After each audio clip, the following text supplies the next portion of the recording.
Okay, let's talk about my crack.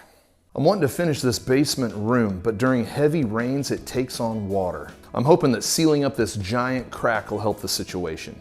I'm using a product called Flex Glue or Flex Paste, and I'll link it in the description in case you need some. It works with a caulking gun, but it's very thick material, so plan on getting a forearm workout whenever you use this stuff. Made in America? Hey, that's where I live. Now it's time to seal this thing up. To do this well, I have my handy dandy father-in-law here coaching me along and assisting with the crack.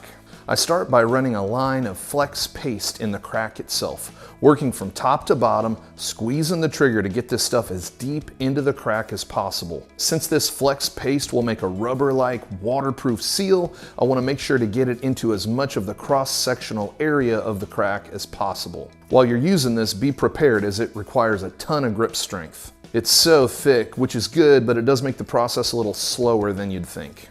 After running the paste deep into the crack, I Mancycled myself a joint knife to smush that stuff in there, nice and deep like. Then look for any cavities I've missed and add a little more paste as needed.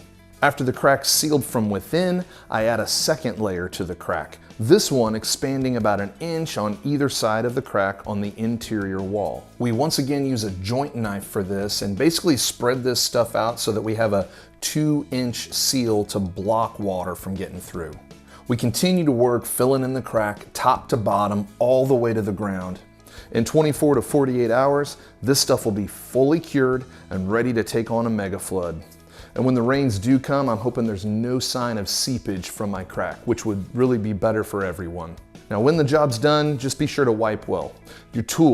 Wipe your tools off well. If you want to see how to fix cracks and other damage in concrete floor, I've got a video you can check out right here. And if after seeing this video you feel like I've earned your subscription, you can click the Mancycle logo right here. See you next time.